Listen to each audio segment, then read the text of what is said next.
A sensational event in military circles and among those interested in anomalous phenomena, the Indian Army's 2019 Makalu expedition and their disturbing discovery.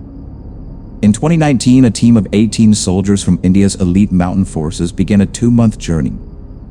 Their official mission was to undertake a commemorative climb, conquering Mount Makalu, the world's 5th highest mountain, a symbol of courage and perseverance. Having departed from Delhi a month prior, the team stopped at the Long Malakarka rest stop to acclimatize to the harsh altitude before continuing towards Makalu base camp.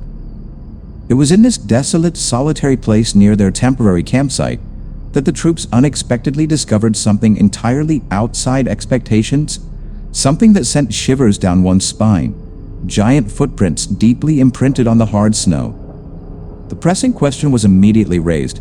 Could this be new evidence of a legendary creature, the Yeti, which has eluded humanity's search for centuries in these towering mountain ranges? The local cultural context cannot be ignored. The land surrounding Makalu is already steeped in ancient legends and reports of Yeti sightings, casting a layer of mystical resonance upon the Army's unexpected encounter.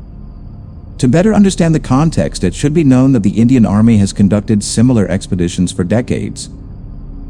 These journeys are not merely training, they also hold deep commemorative significance, recalling past successes and the nation's long struggle for independence. India's history marks nearly 200 years under British rule, ending in 1947 with the partition of the country into India and Pakistan, a historical wound that has never truly healed. The consequences of the partition were massive, tragic migrations, power struggles, and bloody political and religious violence lasting for decades. To this day, territorial conflicts between India and Pakistan still smolder. The threat of nuclear war always looms, and the fragile ceasefire agreement from 2003 is constantly violated.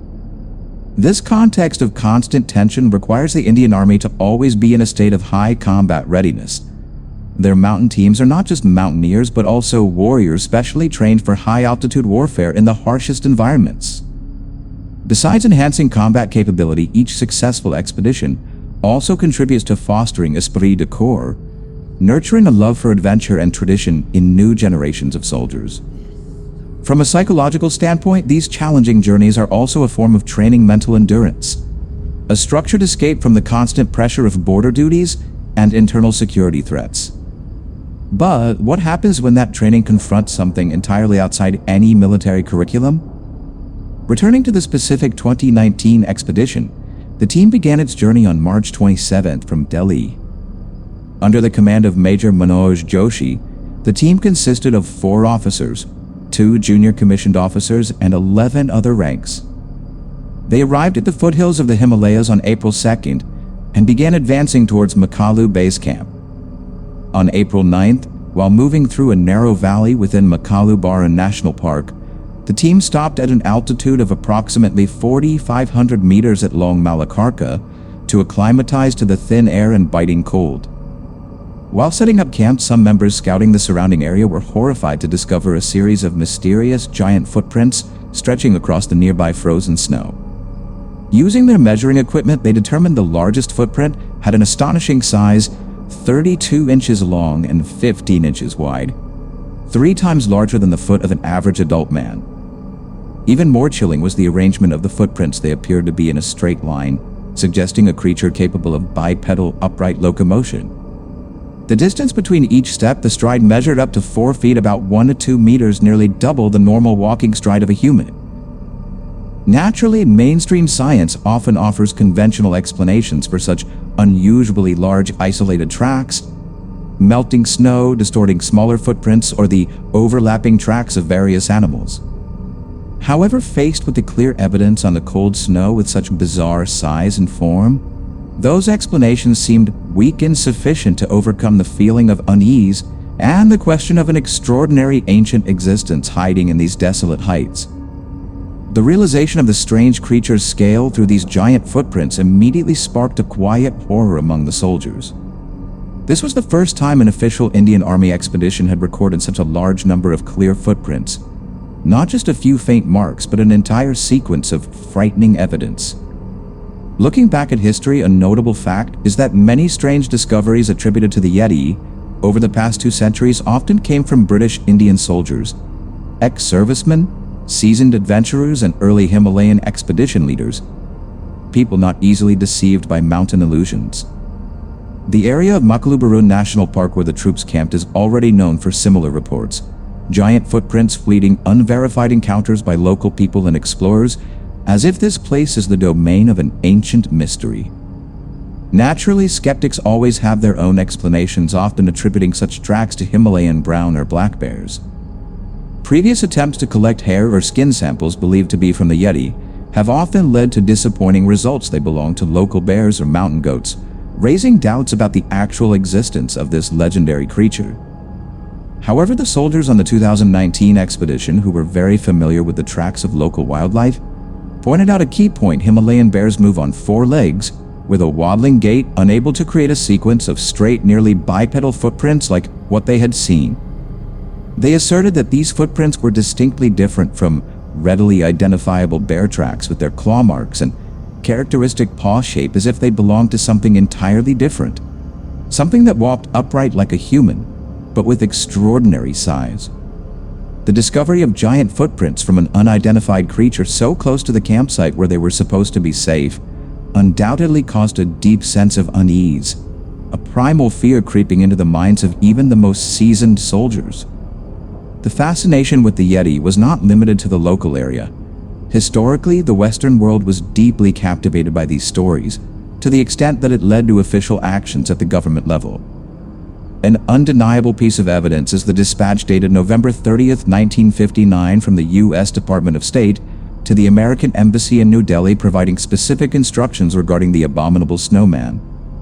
The 1959 U.S. State Department regulations included astonishing provisions requiring a royalty fee of 5,000 rupees to the royal government of Nepal for a license to search for the Yeti, permitting photography or capture of a live Yeti but strictly prohibiting killing or shooting it unless in self-defense, requiring all photographs and the creature itself, if captured whether alive or dead, to be surrendered to the government of Nepal, and mandating that all news and reports regarding the creature's existence must first be submitted to the government of Nepal and not released to the press without permission. This special interest motivated legendary explorers like Eric Shipton and Reinhold Messner to undertake specialized expeditions to search for the Yeti, reflecting the tangible impact of seemingly wild stories on human exploration efforts.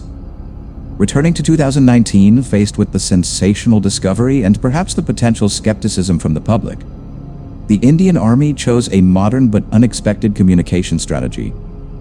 They posted evidence of their discovery, photographs of the footprints, on the Army's official Twitter account. This action was taken with the hope that the evidence coming from a credible source like the Army would be viewed more seriously by the media. The deeper goal was to spark public interest and encourage a thorough, systematic scientific investigation into these mysterious tracks to unveil the secret of the creature that has haunted the Himalayas for centuries. Unsurprisingly, the world media's reaction to the 2019 discovery was largely mockery and skepticism, as if a serious military organization would believe in fairy tales. However, the argument about credibility rests on a much more solid historical foundation. Local people in Tibet and the Himalayas have long told European visitors legends related to a giant ape-like creature and inherent fear in their culture. The earliest reference is likely the 1832 report by B.H. Hodgson, a British official at the court of Nepal, recording the accounts of native hunters about the terror of encountering a wild man covered in long black hair, a primal image evoking deep fear. Later in 1889, Major Lawrence Waddell, a Scottish explorer and also a surgeon in the Indian Army, reported seeing similar giant footprints in the snow near Sikkim at a staggering altitude of 17,000 feet. His local guides did not hesitate to identify them as Yeti tracks, describing it as a fierce creature capable of attacking humans and carrying them off for food, a terrifying prospect in the desolate mountains. They even shared a strange but haunting escape tactic, running straight downhill, because the Yeti's long hair would fall over its eyes, temporarily disorienting it. And of course, one cannot fail to mention Eric Shipton's famous 1951 photograph capturing large footprints near Everest, an image that significantly amplified Western interest and efforts to find this creature turning the legend into a more concrete quarry. This creature is most commonly known by the name Yeti, a local term in Central Asia, but the fear of it carries many different names across the vast continent. People call it Meitei or Bear Man, Almas in Russia and Mongolia meaning wild man, or Methkongmi roughly translated as filthy snowman, each name containing a mix of awe and revulsion. Legends about it are present in most rugged mountain regions across Asia, a surprising prevalence. Reports of similar creature sightings are recorded from the Caucasus Mountains in the far west to the Himalayas in the south, the Pamir Mountains north of Afghanistan and Central Asia, all the way to the far reaches of the Russian Far East, a geographical range extending over 400-500 miles northeast. The term Yeti itself is believed to originate from Tibetan, possibly related to rocky place or bear, emphasizing the deep linguistic roots of the legend in indigenous culture. The widespread skepticism in the Western world often has little effect on the unwavering belief of local people. Those who have lived for generations among these majestic mountain ranges seem unconcerned by the disbelief of outsiders, those who dismiss their testimony without ever having set foot in this mysterious land. Furthermore, accounts of similar creatures exist throughout the modern world. From rock apes in Southeast Asia, Mapinguari in South America, to Sasquatch or Bigfoot in North America. Could this be evidence of some hidden species? Local people's belief in the Yeti is not easily shaken by the so-called lack of physical evidence, much like the persistent belief in other elusive bipedal humanoids globally. For them, the truth is simple evidence of this creature is well hidden among the towering mountains, a truth that only those who live with it truly understand.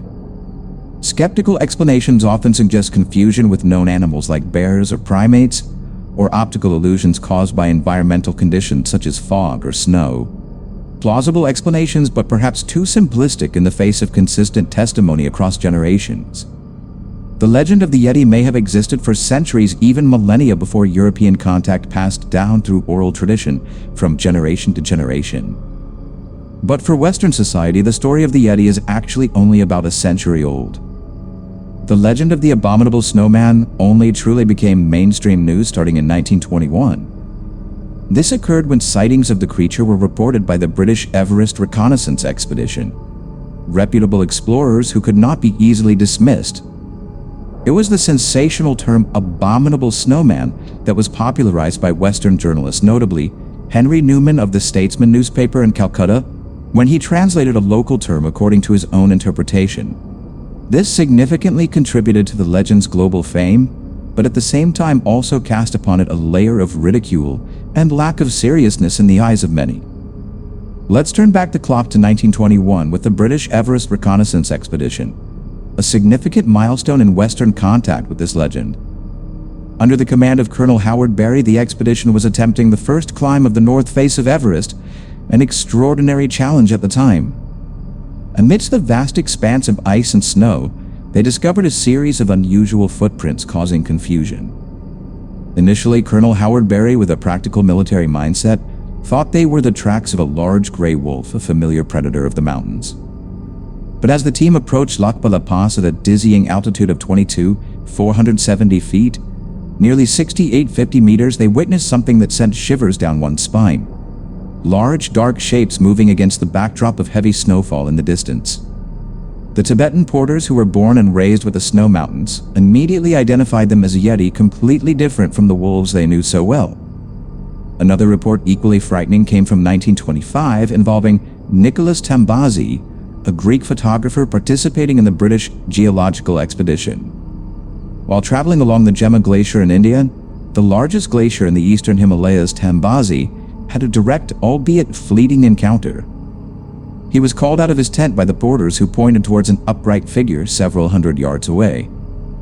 Tambazi described it as a human-like creature, walking upright, dark-colored, and seemingly completely naked in the biting cold. He observed it rummaging through rhododendron bushes, occasionally uprooting them with ease, demonstrating astonishing strength. The figure was visible for only about a minute before disappearing into the dense thicket, leaving behind a feeling of shock and disbelief. Unfortunately, due to the cumbersome camera equipment of the time and the creature's rapid disappearance, Tambazi was unable to capture any photographic evidence. Next is the case of Frank S. Smith in 1937, a famous mountaineer from the interwar period who explored the wilderness of Tibet. He also came across a strange track of large feet in the snow. The stride was at least 2 feet long, equivalent to a full stride of a man, but what astonished Smith was the barefoot track, without footwear in the harsh, icy environment.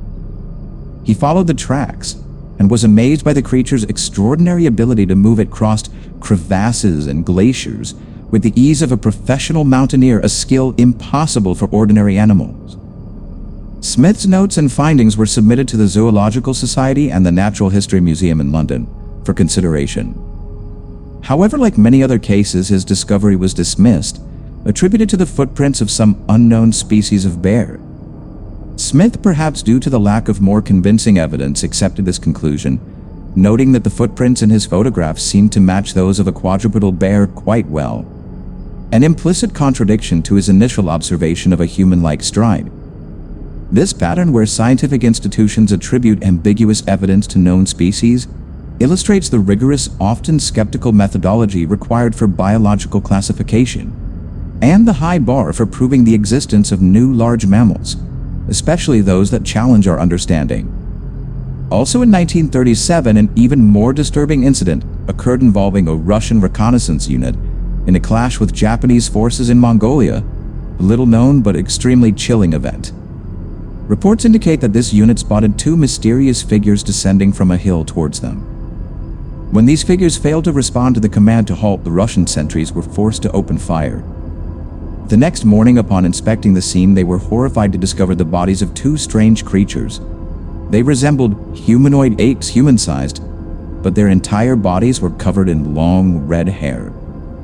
Due to the tense wartime situation, these anomalous bodies could not be transported back to Moscow for thorough study, leaving an unsolved mystery and physical evidence lost forever. Throughout the remainder of World War II, stories of similar creatures called Alma were frequently recounted by refugees, soldiers, and prisoners of war across the Eastern Front and Central Asia. A famous document, The Long Walk, recounts how a group of prisoners escaping from a Siberian labor camp was delayed by the appearance of a pair of Alma in their path. Another case recorded Chinese soldiers leaving food out for an Alma and observing it come to eat as if it were a familiar, albeit frightening, part of the harsh environment where they were stationed. These fragmented but persistent reports suggest the existence of a hidden primate species, perhaps the same entity as the Yeti, coexisting with the most violent upheavals of human history.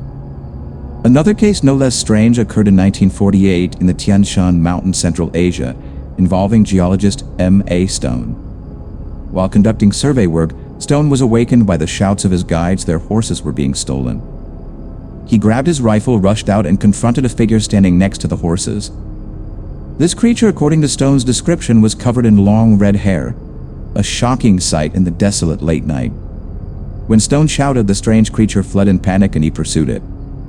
But the most notable aspect of Stone's account is the haunting hesitation. He described the creature looking so human-like that he could not bring himself to pull the trigger. And so the mysterious creature escaped, leaving an open question and a witness haunted by that strange resemblance. Despite such accounts, the stories and rumors of the Yeti from the rugged mountain regions, while constantly appearing in the press, have always carried a certain element of doubt. This very doubt has made it easy for supposedly serious minds to dismiss them, viewing them as mere lies or simple misidentification. However, not all photographs of strange footprints from the Himalayas can be easily dismissed as bear tracks. Some photographic evidence stubbornly defies conventional explanation, sowing seeds of unease in the minds of even the most careful observers. The difficulty in collecting verifiable evidence from remote, rugged, and often politically sensitive regions also contributes significantly to the persistent skepticism surrounding reports of this hidden creature. Access for independent scientific investigation is frequently restricted, allowing both the mystery and the doubt to coexist. Western media interest in the Yeti surged strongly again after World War II, this time fueled by a source considered extremely credible. The catalyst for this new wave of interest was a leading member of a reputable scientific expedition. He had no motive to distort the truth, a scientist with a reputation to protect. His testimony was considered sensational for several reasons, It was corroborated by other members of the team, including a respected surgeon, implying a methodical observation. And more importantly, the photographs he took were undeniably strange, challenging conventional understanding. Ladies and gentlemen, I am well aware of the world media's mocking and skeptical reaction to the Indian Army's 2019 story. But is there even a shred of credibility to the existence of the Yeti? Frankly, when delving into the research, historical reports, and first-hand accounts, maintaining absolute skepticism becomes increasingly difficult. In the next part of this special feature, we will examine more convincing witness testimonies and other documented evidence pieces that may change your perception. We will also have to confront the specter of hoaxes incidents that have tarnished the validity of evidence and given skeptics reason to scoff. I hope that by presenting these stories objectively and in depth, we can in some way help restore the reputation of that Indian Army team who bravely reported what they saw. It should be remembered that many respectable men, great explorers who came before them, also believed in the existence of this creature. Based on my experience working with foreign militaries, I personally have no reason to suspect that well-trained soldiers would fabricate such stories unless it were inherent superstition, something military discipline usually tries to eliminate. My sincere thanks to the patrons and YouTube channel members for their support, which allows us to produce faster and maintain the quality of our research. I hope you maintain your faith and steadfastness in life. But before concluding, allow me to shift gears slightly from the cold, snowy peaks to the dense tropical jungles, where war has painted its own horrific pictures. The 1987 film Predator depicted an invisible alien hunter stalking U.S. Special Forces. A fictional image, but does it reflect some more terrifying truth? Think about the Vietnam War, where according to many unverified accounts, soldiers on both sides sometimes weren't just fighting each other, but were also attacked by something equally terrifying and bizarre: a truly unknown, non-human enemy. It seems that wherever large-scale warfare occurs, the soldiers involved face strange incidents that defy conventional explanation, events shrouded in the fog of gunpowder and horror. And often in the ensuing chaos, the default explanation for these inexplicable occurrences is usually attributed to enemy action. A simple way to close the file on things that perhaps we never truly want to understand. Ladies and gentlemen, inexplicable incidents, events with a supernatural, even extraterrestrial flavor, are not entirely unfamiliar in the history of warfare, although they are only recorded in a small number of large-scale conflicts. Military history is full of dark chapters, unanswered questions, the mysterious disappearance of Caesar's 9th Legion during the invasion of Britannia, the alleged abduction of the entire Royal Norfolk Regiment during the bloody Dardanelles campaign, or the strange encounters of British and American bomber crews with mysterious flying objects called Foo Fighters over Nazi Germany. It is noteworthy that stories occurring during wartime are often harder to dismiss, as they are frequently supported by official documentation or cross-corroborated testimony from various soldiers, those who shared the same horror. Of course, the inherent chaos and obscurity of the battlefield fog of war often create an environment where conventional explanations become meaningless, making it extremely difficult to distinguish between genuinely anomalous events and misperception, or battlefield hallucinations. But is that the whole answer? The Vietnam War, a conflict lasting nearly 20 years and ending tragically in 1975, was a particularly complex setting for such phenomena. It claimed the lives of nearly 60,000 U.S. servicemen and permanently altered the lives of countless others, both American and Vietnamese. The war turned into a bitter political defeat, deeply dividing and nearly tearing apart American society. The fierce public opposition to the conflict led to many inexplicable actions and events on the battlefield being suppressed, hidden until many years later, when the wounds of war had somewhat healed and the soldiers dared to speak out. The psychological factor cannot be ignored. The extreme stress and constant paranoia of guerrilla warfare in Vietnam, combined with the unfamiliar terrain and the enemy's unpredictable tactics, may have amplified the perception of invisible threats or unusual incidents in the minds of the soldiers involved. But what happens when those unusual reports come simultaneously from multiple units, multiple levels of command? In the summer of 1968, U.S. commanders witnessed a significant increase in reports of mysterious enemy air activity, particularly in and around the Demilitarized Zone (DMZ), the fragile dividing line between the two Vietnams. These incidents were recorded by both Army and Air Force units, not as isolated scattered reports. The reports claim that U.S. forces were being engaged by enemy aircraft in significant numbers. These unidentified aircraft were allegedly observing U.S. troop movements and actively disrupting patrols by diving towards them at extremely high speeds, a provocative and dangerous act. The direct consequence was a significant increase in U.S. Air Force patrols. Orders were issued to attempt to photograph these new enemy aircraft whenever possible for intelligence purposes and threat assessment. A series of frantic brief dogfights ensued. However, American pilots consistently reported that they were unable to photograph these aircraft. Due to their incredible speed and maneuverability, they appeared and disappeared like ghosts on radar screens and in the sky.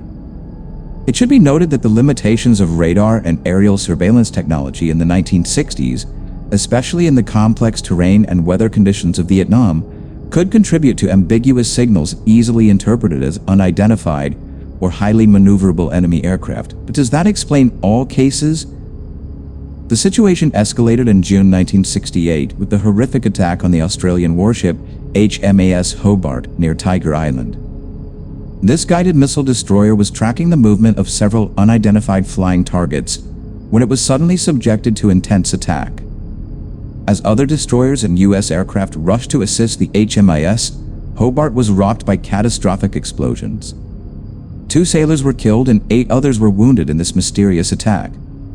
The subsequent official report identified this as a friendly fire incident, concluding that U.S. fighter jets were responsible. However, the testimony of witnesses present at the scene deeply contradicted this conclusion. Some insisted that the mysterious targets the ship was tracking had caused the damage using some kind of unidentified weapon. Others suggested that missiles fired by U.S. aircraft had failed to lock onto those overly agile enemy aircraft and had instead mistakenly hit the Hobart. The political and diplomatic sensitivity surrounding a potential friendly fire incident involving an allied force like Australia cannot be denied. The pressure to provide an official definitive explanation, however simplified it may have been, was immense, despite conflicting testimony from those directly involved. And this, ladies and gentlemen, was by no means the last encounter of this kind. Shortly after the Hobart was attacked, patrol boat PCF-12 under the command of Lieutenant Pete Snyder, while moving along the Takian River, encountered something even stranger, signaling a chain of terrifying events to come. The state of heightened alert and widespread suspicion within the naval forces after the HMAS Hobart attack certainly made it easier for crews to interpret subsequent ambiguous events as hostile or anomalous encounters. But was it merely psychological? Patrol boat PCF-12 was operating about 10 kilometers south of the demilitarized zone at the time, a stretch of water fraught with potential danger. Suddenly, the radio operator on board heard a broken, distorted radio signal from PCF-19, part of the same squadron. The content was fragmented, but enough to send shivers down one's spine. PCF-19 reported being under attack by unidentified lights in the sky. Lieutenant Pete Snyder, commander of PCF-12, immediately ordered battle stations.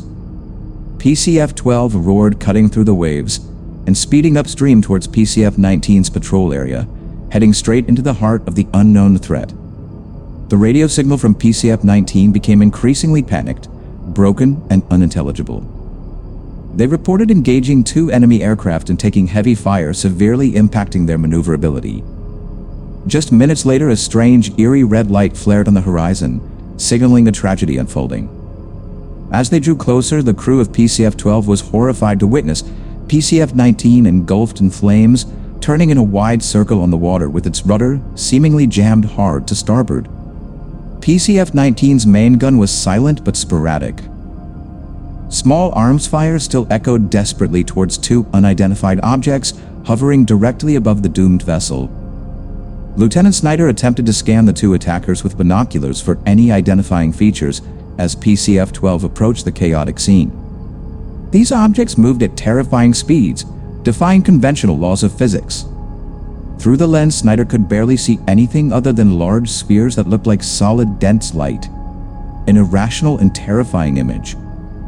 The dizzying speed and unnatural movement of the objects described as spheres of dense light, matched historical UFO reports, remarkably suggesting a potential link to broader aerial anomalous phenomena far beyond the capabilities of conventional military aircraft. As the two objects swept past PCF-19 once more, the American patrol boat suddenly exploded in a shower of metal fragments and red fire. Immediately after the destructive explosion, the brilliant lights separated.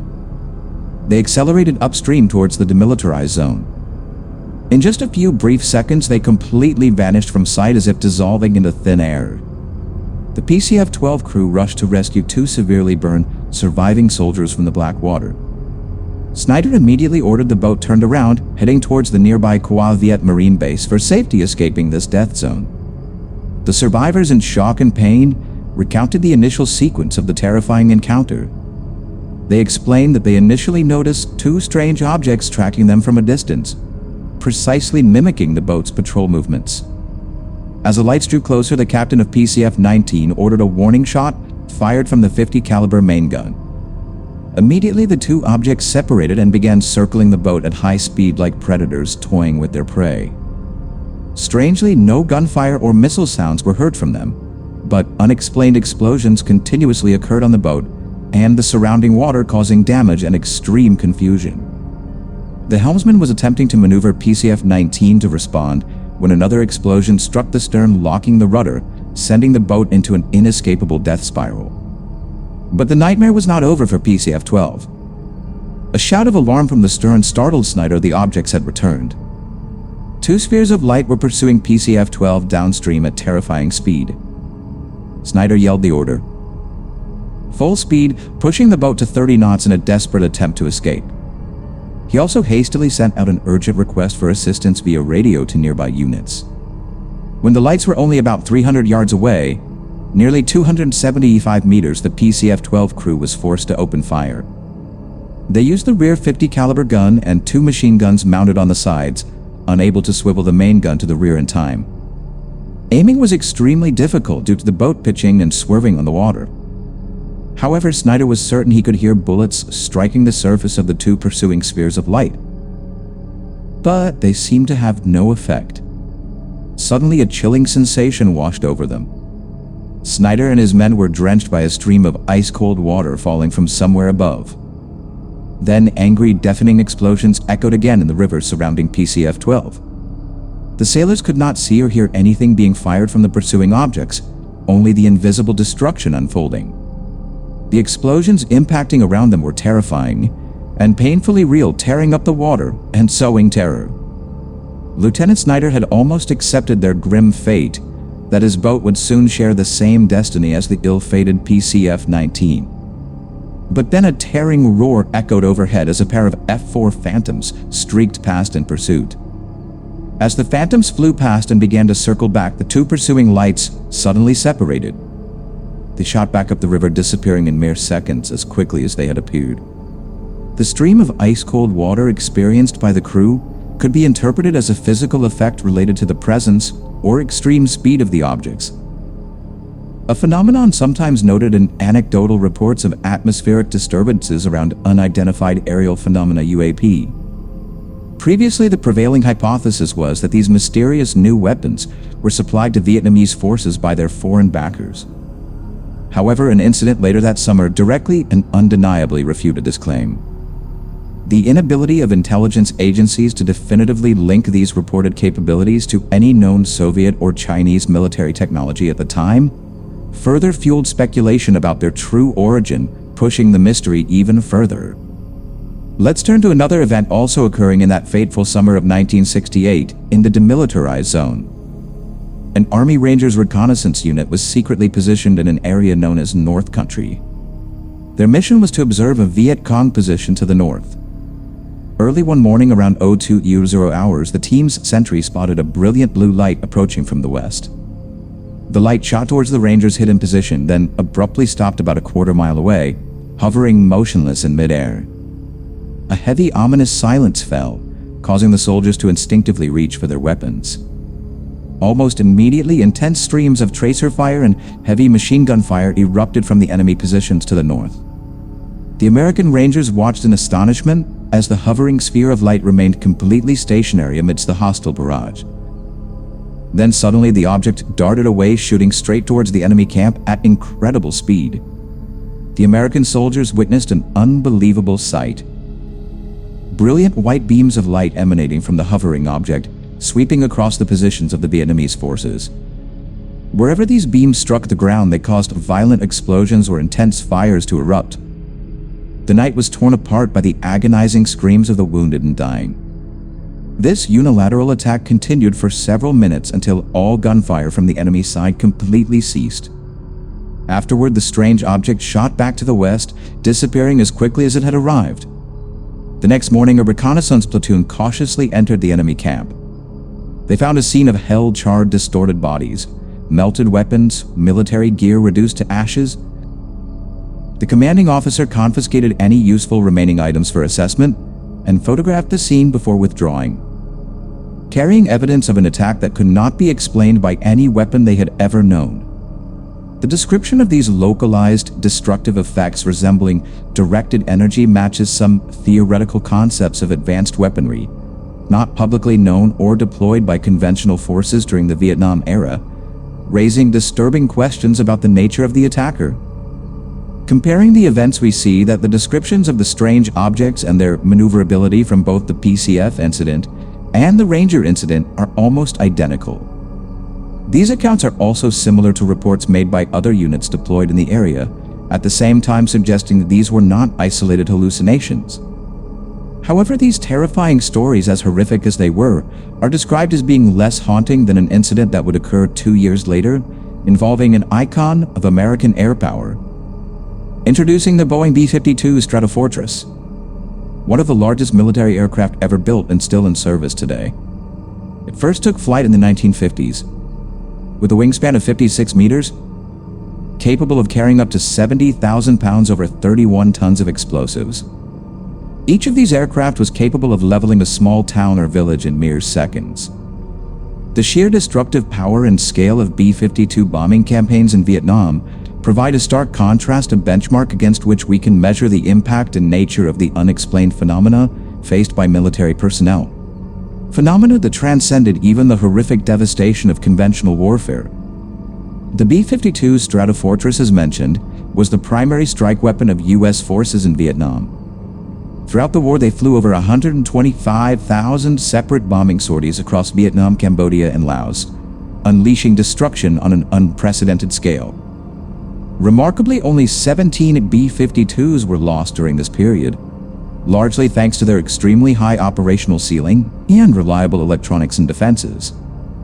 It is this strategic importance and extremely low loss rate that makes the circumstances of the disappearance of one particular B-52 especially anomalous and disturbing. In the summer of 1970, Captain William English was commanding a 12-man Green Beret detachment stationed in Saigon. His unit was a designated Army Alpha Team, special forces tasked with conducting covert daring operations against high-value Viet Cong targets. In June 1970, English and his men received an urgent and unusual order: locate a B-52 that had been reported missing over Laos. During the mission briefing, they were informed that the pilots on the bomber had reported seeing an unidentified aircraft before losing contact. Strangely, this unidentified aircraft left no trace on radar screens, as if it were an electronic ghost.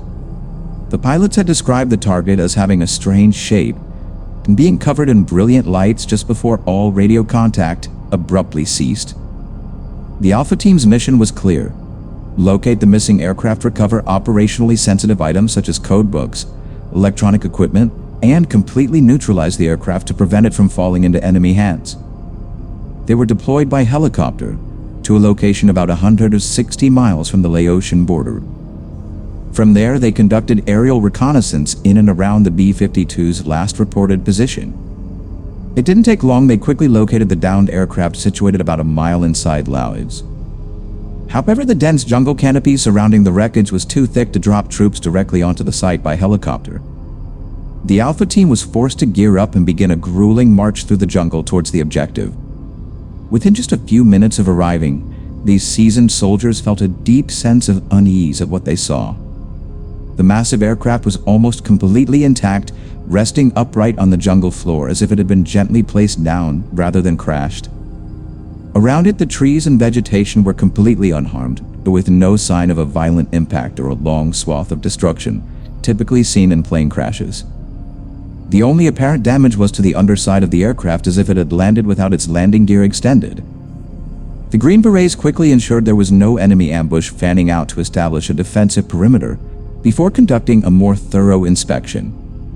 They discovered that all external doors and hatches on the aircraft were still locked from the inside. The team was forced to use explosives to create an entry point, breaking the strange integrity of the ghostly vessel. The absence of typical crash signs such as a debris field or broken trees strongly suggested an unusual type of landing or touchdown, completely different from a typical uncontrolled crash. As they cautiously entered the dark and ominous interior of the aircraft, a horrifying sight met their eyes. The lifeless bodies of the crew were still seated strapped into their chairs. But all 6 bodies were horribly mutilated in a manner that defied imagination. Their skin was torn and their bones were fractured into many pieces. However, Captain English, with his extensive battlefield experience, noticed something extremely unusual. Significantly less blood than would be expected from such violent injuries, almost no blood at the scene. In the bomb bay, all the bombs were still intact, secured and ready to be dropped. The flight instruments and crew control panels were neatly arranged as if the aircraft had been operating normally until the very last moment. English and his men, who were usually unfazed by the brutality of war, described what they witnessed as chillingly strange and truly disturbing, a haunting sight that surpassed all the death they had ever seen. The nature of the crew's injuries, torn skin, fractured bones, yet very little blood, defied conventional understanding of typical crash trauma or combat wounds, suggesting a completely alien mechanism of death, a non-human agency. Faced with the horrific scene and the oppressive atmosphere, the soldiers were determined to complete their mission and quickly withdraw across the border. English divided his men into 2 groups. One group was tasked with setting timed explosive charges in the bomb bay to completely destroy the aircraft and the remaining ordnance. The other group set about collecting papers, code books, and dog tags from the bodies of the dead crew, trying not to look at the horribly disfigured faces. Captain English carefully documented the scene and took photographs for later intelligence analysis, attempting to preserve evidence of this anomalous event. After completing the collection and explosive placement tasks, the entire team quickly withdrew towards Vietnamese territory, leaving the deathly jungle behind. They felt some relief when they heard the distant explosions, confirming that the B-52 and the horrific secrets within it had been destroyed. Upon his return, English submitted a detailed report, highlighting the contradictions and absurdities he and his team had witnessed at the crash site. However, instead of being commended for completing a dangerous mission and reporting truthfully, English faced grim consequences. He was treated as an outcast by his superior officers after submitting a report containing details that were inconvenient to the official narrative. He was relieved of command of his unit, a humiliation for a special forces officer. He was subsequently transferred to a desk job at an Air Force base in the United Kingdom, far from the battlefield and his former comrades.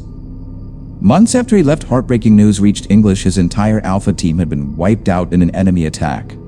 A suspicious coincidence or a deliberate purge? 3 years after that horrific B-52 incident, English was discharged from the army and sent back to the United States, his military career ending in bitterness and questions. Angry at the treatment he had received, English decided to take action. He sent copies of the photographs taken inside the ghostly bomber to well-known UFO researchers, including Dr. J. Allen Hynek, a leading figure in the field. UFO researchers noted that the circumstances of this B-52 incident bore striking similarities to the 1961 disappearance of a Russian AN-2P cargo plane, which also vanished from radar. Was later found intact in the forest, but with no trace of the crew. English claimed that after he contacted UFO researchers, there were several attempts on his life. One of these was an incident where 2 men on a motorcycle machine-gunned his house, a blatant act of intimidation. Ultimately, he had to move into hiding in rural Virginia, change his name, and take a quiet job at a local television station, trying to bury the haunting past. To date, the US government has never publicly commented on reports related to UFO activity in conflicts including the Vietnam War.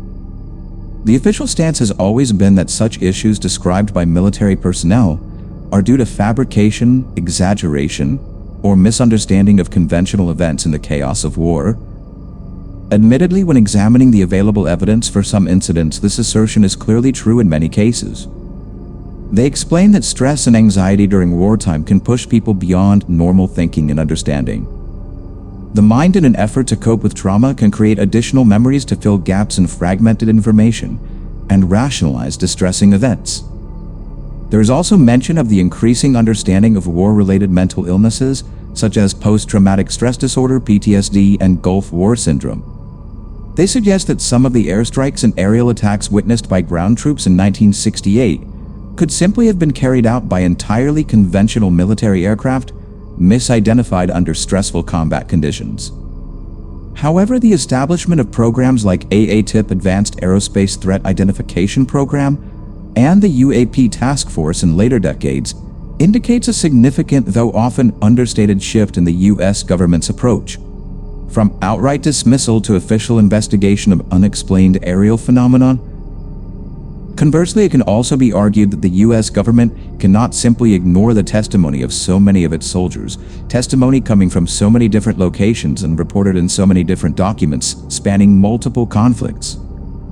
Is dismissing all of them as battlefield hallucinations or fabrications an intentional act to conceal a much more terrifying truth? So how should we evaluate these testimonies? These soldiers, both men and women, underwent some of the most rigorous training available, honed to observe, analyze, and report accurately. Their judgment was never questioned by their commanding officers until the moment they reported these anomalous incidents. Is that sudden skepticism justified? Let's put these reports into the real context of the war. After 1975, it became clear that the Viet Cong forces never possessed any advanced technology or miracle weapons that could explain the described phenomena. Their victory was achieved through brilliant guerrilla tactics, perseverance, and numerical superiority on familiar terrain, not through stealth spacecraft or directed energy weapons.